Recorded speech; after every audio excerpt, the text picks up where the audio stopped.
अस्सलाम वालेकुम friends, welcome back to Top Smarties. Drama serial Tera वादा।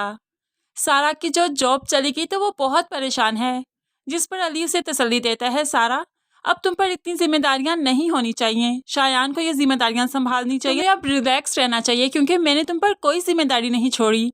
मुझे तुम परेशान अच्छी नहीं लगती। ऐसे में सारा क्या बताए कि वो माँ से वादा करके आई थी कि वो घर की जिम्मेदारियों को कभी नहीं भूलेगी, इसीलिए तो वो परेशान ही रहती है। हो सकता है इसकी परेशानी को देखकर अली इसको कहीं ना कहीं जॉब दिलवा ही दे। दूसरी तरफ अब बिलाल को मारिया ने इतना तंग किया, इतनी करप्शन करने लगा है कि उसने गाड़ी ही ले ली। अब गाड़ी लेकर जो घर आया तो सैम बहुत हैरान हुई, बिलाल तुम्हारी इतनी इनकम तो नहीं कि तुम इतनी अच्छी गाड़ी अफोर्ड कर सको, ये कहाँ से ली तुमने? तो पास खड़ी मारिया भड़कने लगी, तुम्हें क्या मसला है, जेलस हो रही हो क्या बिलाल की तरक्की से? तब सैम कहने लगे तुमसे बात नहीं कर रही, अपने भाई से बात कर रही हूँ और उससे कुछ भी सवाल करने का मुझे हक है, उसकी बड़ी बहन हूँ। लेकिन ये मारिया है ना, मारिया तो कोई बात नहीं करने देगी क्योंकि मारिया जानती है कि सैम ज्यादा सवाल करेगी तो कहीं बिलाल ये सारे काम छोड़ ही ना दे, करप्शन छोड़ ना दे। अब ये तो बिलाल को समझ आगे चलकर आएगी जब वो बुरी तरह से फंसेगा, जैसे कि शायान फंसने वाला है। शायान जिसने फ्लैट के सारे कागजात रद्दो बदल तो कर दिए और अब वो बुरी तरह से फंस जाएगा क्योंकि ये फ्लैट उसका नहीं रहा। आज जोर जोर से दरवाजा किसी ने पीटा तो माँ बहुत परेशान हो गई। मारिया भी पास बैठी थी तो गुस्से से बोलने लगी, कौन है ये जाहिल, क्यों ऐसा दरवाजा पीट रहा है, क्या बेल उसे दिखाई नहीं दे रही साथ में लगी हुई? तो माँ मारिया को रोकने लगी, तुम दरवाजा मत खोलना, कोई शायान का जानने वाला होगा। लेकिन मारिया किसी की बात सुने, हो नहीं सकता, इसीलिए फौरन जाते ही दरवाजा खोला तो सामने एक आदमी ही खड़ा था जो कि बुरी तरह से भड़क रहा था। इतनी देर लगा दी दरवाजा खोलने में, कब से बजा रहा हूँ? तो मारिया उस पर भड़कने लगी, ओ भाई तुम जानते भी हो मेरे घर में खड़े हो और मुझी को बातें सुना रहे हो। अब माँ मारिया को रोकती रही लेकिन मारिया तो सारी बातें करेगी।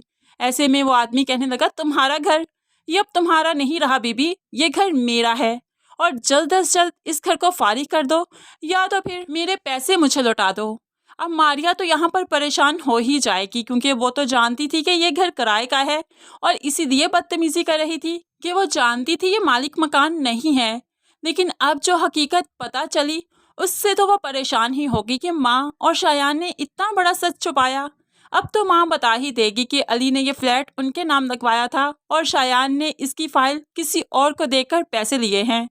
अब जाकर मारिया पर सारी हकीकतें खुलेंगी, लेकिन सारा पर तो अभी भी कोई राज नहीं खुला।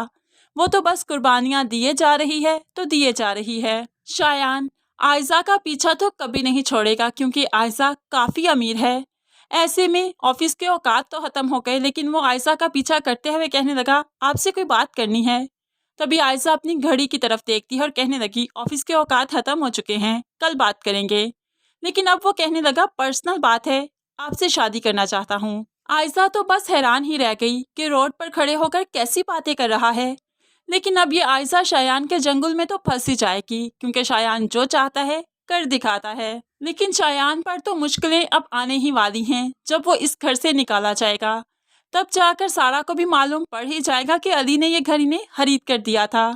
ऐसे में माँ मंथली जो किराए के नाम पर सारा से पैसे लेती है तो वो राज भी सारा पर बहुत जल्द खुलने वाला है।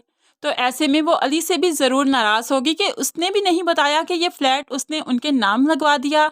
तो फ्रेंड्स, आपको क्या लगता है, इस सब के बाद सारा मेके जाना छोड़ देगी, क्या माँ से ताल्लुक़ ख़त्म कर लेगी, नाराज़ हो जाएगी, या हमेशा की तरह बुद्धू बनकर माँ की बातों में ही आ जाएगी और मान जाएगी? आपको क्या लगता है सारा क्या करेगी, ज़रूर कमेंट्स में बताइएगा। मज़ीद वीडियोस के लिए चैनल को सब्सक्राइब करके साथ बेल नोटिफिकेशन ज़रूर प्रेस कीजिए ताकि आने वाली हर वीडियो आप बहुत आसानी से देख सकें। अल्लाह हाफिज़।